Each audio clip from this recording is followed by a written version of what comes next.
आज हम बात करेंगे शाहरुख खान, काजोल और शिल्पा शेट्टी की ब्लॉकबस्टर फिल्म बाजीगर की कुछ अनसुनी रोचक बातें और कहानियों के बारे में।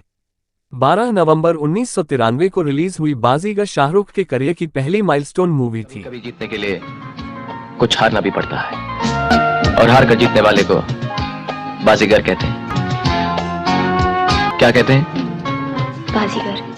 4 करोड़ रुपए में बनी इस फिल्म ने लगभग 32 करोड़ रुपए की कमाई की थी और उस वक्त ये फिल्म ब्लॉकबस्टर साबित हुई थी।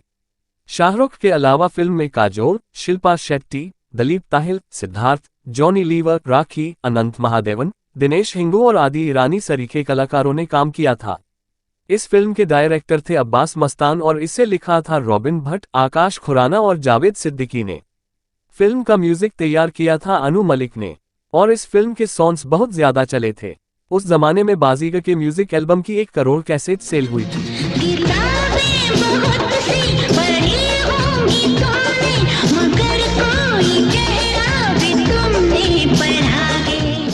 अनु मलिक को बाजीगर के लिए Filmfare best music director award से सम्मानित किया गया था।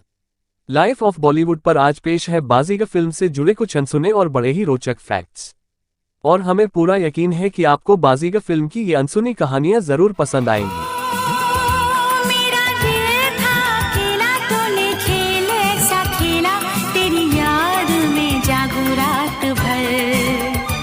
कहा जाता है कि अब्बास मस्तान ने शाहरुख से भी पहले बाजीगर अक्षय कुमार को ऑफर की थी, लेकिन लीड कैरेक्टर अजय शर्मा की निगेटिविटी की वजह से अक्षय ने ये फिल्म ठुकरा दी थी। अक्षय के ठुकराने के बाद अब्बास मस्तान ने बाजीगर में काम करने का ऑफर सलमान खान के छोटे भाई अरबाज खान को भी दिया, लेकिन अरबाज ने भी उसी वजह के चलते ये फिल्म छोड़ दी जिसकी वजह से अक्षय ने छोड़ी थी। और वो कहते हैं ना कि दाने दाने पर लिखा है खाने वाले का नाम। चूंकि ये फिल्म शाहरुख के नसीब में लिखी थी तो उन्हें ही मिली, और आगे क्या हुआ वो हम सभी जानते हैं। बाजीगर जब रिलीज हुई थी तब शाहरुख लंदन में थे। दरअसल लंदन में भी बाजीगर का एक बड़ा प्रीमियर रखा गया था, और जिस वक्त शाहरुख लंदन में थे उस वक्त उन्हें अंदाजा भी नहीं था कि बाजीगर का रेस्पॉन्स कैसा रहा। करण जौहर के पिता यश जौहर ने तब लंदन में शाहरुख को फोन करके बताया था कि फिल्म को जबरदस्त रेस्पॉन्स मिल रहा है और फिल्म बहुत बड़ी हिट बनने जा रही है। आपको शायद यकीन ना हो, लेकिन बात एकदम सच है। अब्बास मस्तान ने इस फिल्म के लिए अजय देवगन से भी बात की थी, लेकिन अजय ने भी इस फिल्म में काम करने से मना कर दिया था। हालांकि अजय के इनकार की वजह लीड किरदार का नेगेटिव होना नहीं बल्कि कुछ और था। अजय ने उस वक्त अब्बास मस्तान से काफी ज्यादा पैसे इस फिल्म में काम करने के एवज में मांग लिए थे और कह दिया था कि इससे कम में वो फिल्म में काम नहीं करेंगे। अजय को लगा कि अब्बास मस्तान उनकी बात जरूर मानेंगे, लेकिन ऐसा हुआ नहीं। बाजीगर के डायरेक्टर अब्बास मस्तान चाहते थे कि इस फिल्म में श्रीदेवी को कास्ट किया जाए, वो भी डबल रोल में, लेकिन बाद में उन्होंने ये इरादा ड्रॉप कर दिया, ये सोचकर कि अगर शाहरुख श्रीदेवी की हत्या करते हुए दर्शकों को दिखेंगे तो दर्शक ये बात हजम नहीं कर पाएंगे। दर्शकों को लग सकता है कि एक नया लड़का कैसे श्रीदेवी जैसी एस्टेब्लिश एक्ट्रेस की हत्या कर सकता है। तब जाकर उन्होंने काजोल और शिल्पा शेट्टी को इस फिल्म में कास्ट किया। बात अगर बाजीगर फिल्म के म्यूजिक की करें तो इसमें मौजूद सभी गाने खूब पसंद किए गए थे, लेकिन सबसे ज्यादा हिट हुआ था ये का सानू ने गाया था, और ये वो दौर था जब कुमार सानू की गायकी हर तरफ धूम मचा रही थी। इस गीत की रिकॉर्डिंग से जुड़ा एक दिलचस्प किस्सा कुछ यूं है कि कुमार सानू ने ये गीत रिकॉर्ड किया और वो अपने घर चले गए, लेकिन प्रोड्यूसर्स को लगा कि कुमार सानू को एक दफा फिर से ये गीत रिकॉर्ड करना चाहिए। उन्होंने जब कुमार सानू से दोबारा ये गीत रिकॉर्ड करने को कहा तो कुमार सानू हैरान रह गए। उन्हें समझ में नहीं आया कि आखिर प्रोड्यूसर्स को कहां से इस गीत में कमी लग रही है। उन्होंने भी प्रोड्यूसर्स को ट्रकाना शुरू कर दिया और आखिरकार फिल्म को ऐसे ही रिलीज करना पड़ा।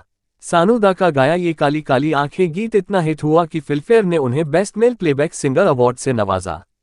बाजीगर के ठीक 42 दिन बाद शाहरुख की ही डर फिल्म भी रिलीज हुई थी, और उस फिल्म में दर्शकों ने एक बार फिर से शाहरुख को विलेनियस रोल में देखा। डर भी बहुत बड़ी हिट साबित हुई और शाहरुख के पैर फिल्म इंडस्ट्री में और मजबूती से जम गए। बाजीगर फिल्म के लिए शाहरुख खान को film fair best actor award मिला था और डर के लिए शाहरुख को बेस्ट विलेन अवार्ड का नॉमिनेशन मिला था। बाजीगर में जॉनी लीवर की कॉमेडी देखने लायक है, और जैसे बाजीगर ने शाहरुख, काजोल और शिल्पा शेट्टी का करियर सेट किया, वैसे ही जॉनी लीवर के लिए भी ये फिल्म बहुत इंपॉर्टेंट साबित हुई थी। क्योंकि बाजीगर के बाद ही जॉनी लीवर को फिल्म इंडस्ट्री के टॉप क्लास कॉमेडियंस की कतार में शुमार किया जाने लगा था। लेकिन ये बात भी अपने आप में अनोखी है कि अब्बास मस्तान ने जॉनी लीवर को साइन तो कर लिया था, लेकिन उन्हें कोई डायलॉग नहीं दिया था। अपने सीन्स में जॉनी जो भी डायलॉग्स बोलते दिखते हैं वो उन्होंने खुद ही ऑन द स्पॉट बोले थे। अब्बास मस्तान के सामने बाजीगर की शूटिंग शुरू होने के बाद पहली बड़ी चुनौती आई किसी ऐसे बंगले की तलाश करना जिसे मदन चोपड़ा के बंगले के तौर पर दिखाया जाए। तब शाहरुख खान अब्बास मस्तान को अपने साथ दिल्ली लेकर आए। शाहरुख ने दिल्ली के कई फार्म हाउसेज अब्बास मस्तान को दिखाए, जिनमें से फाइनली एक उन्हें पसंद आ गया और मदन चोपड़ा यानी एक्टर दिलीप ताहिल के बंगले वाले सभी सीन्स वहीं पर शूट हुए। बाजीगर से जुड़ी एक और दिलचस्प बात यह है कि अरबाज खान ही नहीं, सलमान खान को भी ये फिल्म ऑफर की गई थी। लेकिन उस वक्त सलमान खान को लगा कि करियर की शुरुआत में अगर वो विलेनियस रोल करेंगे तो उनका नुकसान हो जाएगा। हालांकि तब सलमान के पिता सलीम खान ने अब्बास मस्तान से कहा कि अगर मां के किरदार को, जिसे राखी जी निभा रही थी, उसे एक गाना दे दिया जाए तो सलमान फिल्म में काम कर सकते हैं। लेकिन उस वक्त अब्बास मस्तान इसके लिए तैयार नहीं हुए। बाजीगर फिल्म के लिए कुल 8 सॉन्ग्स रिकॉर्ड किए गए थे, लेकिन फिल्म में रखे गए कुल 5। विनोद राठौर और अलका याग्निक का गाया समझकर चांद गीत इस फिल्म से हटा दिया गया था। वहीं कुमार सानू और अलका याग्निक का गाया तेरे चेहरे पे भी फिल्म में नहीं है, और पंकज उदास का गाया छुपाना पाना भी नहीं आता गीत भी फिल्म में नहीं लिया गया था, जबकि ये सभी गीत आपको YouTube पर मिल जाएंगे। डायरेक्टर अब्बास मस्तान तो विनोद राठौर का गाया छुपाना भी नहीं आता गीत भी हटाना चाहते थे, लेकिन वो गीत शाहरुख की गुजारिश पर उन्होंने फिल्म में रहने दिया और वो गीत भी बहुत हिट हुआ था। अब्बास मस्तान को बाजीगर फिल्म के लिए 2 एंडिंग्स शूट करनी पड़ी थी। दरअसल फिल्म में शाहरुख की मां का रोल निभा रही एक्ट्रेस राखी गुलजार ने अब्बास मस्तान को सलाह दी थी कि पब्लिक को ये बात पसंद नहीं आएगी कि फिल्म का हीरो ही आखिरी में मर जाए। भले ही हीरो ने गंदे काम किए हैं, लेकिन अगर आखिर में वो सुधर जाएगा तो पब्लिक फिल्म से कनेक्ट होगी। कुछ ऐसी ही बात अब्बास मस्तान से 2 डिस्ट्रीब्यूटर्स ने भी कही थी। इनका कहना था कि फिल्म की एंडिंग कुछ ऐसी रखनी चाहिए कि अंत में शाहरुख को पुलिस पकड़कर ले जाए और वो जेल में बंद हो जाए।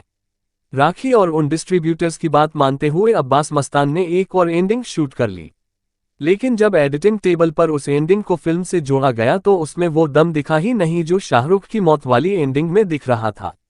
और वो एंडिंग देखकर आखिरकार राखी गुलजार व उन दोनों डिस्ट्रीब्यूटर्स को भी शाहरुख की मौत वाली एंडिंग के लिए ही राजी होना पड़ा।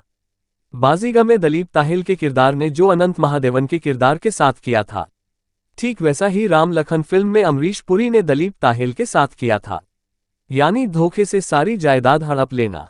और इत्तेफाक से इन दोनों ही फिल्मों में राखी ने विक्टिम की पत्नी का रोल निभाया था और दोनों ही फिल्मों में बेटों ने अपने पिता के साथ हुए धोखे का बदला लिया था।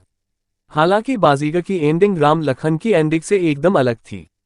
बाजीगर में शिल्पा शेट्टी यानी सीमा चोपड़ा की फ्रेंड अंजलि सिन्हा का रोल एक्ट्रेस रेशम टिपनिस ने निभाया था। ये सीमा की वही फ्रेंड थी जो प्रिया यानी काजोल के सामने विक्की यानी शाहरुख की असलियत बताने वाली थी, लेकिन प्रिया तक पहुंचने से पहले ही राहुल उर्फ विक्की उसका मर्डर कर देते हैं। रेशम टिपनिस के मर्डर का सीन जब फिल्माया जा रहा था तो शाहरुख उस सीन में इतनी गहराई से उतर गए कि उन्होंने रेशम की गर्दन बहुत ज्यादा कस के पकड़ ली, इतनी कि रेशम को सांस लेने में भी परेशानी होने लगी। रेशम ने किसी तरह अपने नाखून शाहरुख के कोट की एक साइड पर जोर से गाड़ दिए।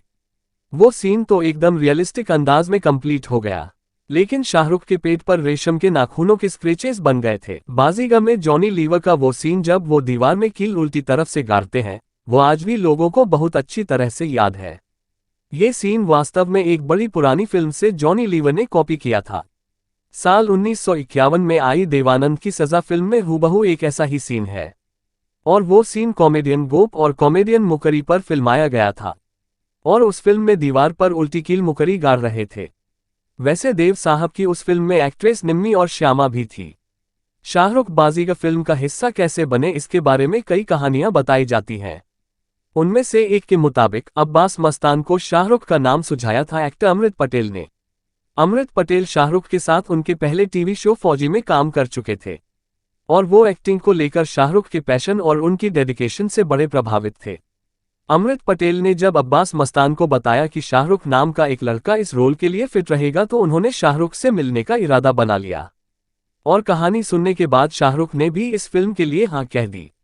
वैसे अमृतपाल ने भी बाजीगर में एक छोटी सी भूमिका निभाई थी। वो बाजीगर में दलीप ताहिल के ड्राइवर के रोल में नजर आए थे।